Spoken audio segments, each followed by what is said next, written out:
и премиерот. Така, Александар, како што кажа и ти, точно во 12 часот овде во владата започна средбата помеѓу премиерот Христијан Мицкоски, како и представници од Сојузот на синдикати на Македонија, КСОМ, како и КСС.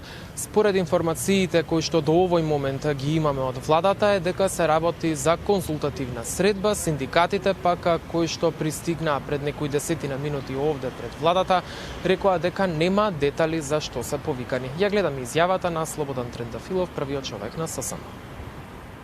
Повик од владата дека денеска треба да одржиме состанок со почеток во 12 часот во билатералната сала.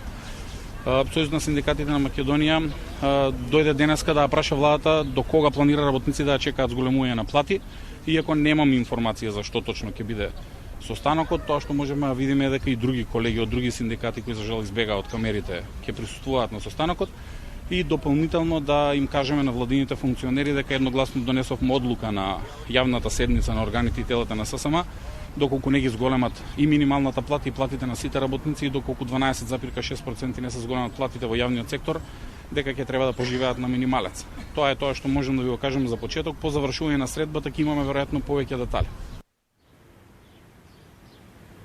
Така, тоа беше изјавата на Трендафилов, првиот човек на ССМ. Практично оваа средба помеѓу премиерот и синдикатите се случува во период на навистина, можам да кажам, затегнати односи помеѓу владата и Сојузот на синдикати на Македонија. Овие недоразбирања започнаа уште во месец февруари, кога од ССМ побараа минималната плата да биде 30.000 денари, а разликата на оние 6.000 денари, придонесите за тие 6.000 денари од 24.000 до 30.000 да ги покрива државата. Владата ваквиот предлог го одби, а од владеачката ВМРО-ДПМН обвинија дека ССМ соработува со СДСМ. По ова од Сојузот на синдикати на Македонија побара и добија поддршка од Европската конфедерација на синдикати, кои што рекоа дека политичкиот напад врз Сојузот на синдикати на Македонија ќе биде пријавен во Европската комисија и негативно ќе се одрази во извештајот за напредокот на Македонија. ССМ минатата недела на 2 април излезе на протест, каде што го повтори своето барање за минимална плата од 30.000 денари.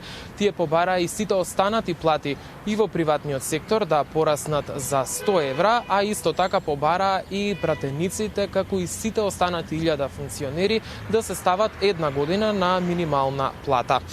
Синдикатите се незадоволни заради тоа што владата ја утврди минималната плата на 24.400 денари, односно раст од околу 1.800 денари, минимална плата што треба да биде исплатена месецов, бидејќи, како што велат, нема мислење од економско-социјалниот совет. Од владата пак велат се е по закон, мислење од економско-социјалниот совет нема, бидејќи синдикатите се уште немаат репрезентативност. Комисијата која што треба да ја утврди репрезентативноста на синдикатите работи и се уште нема резултати.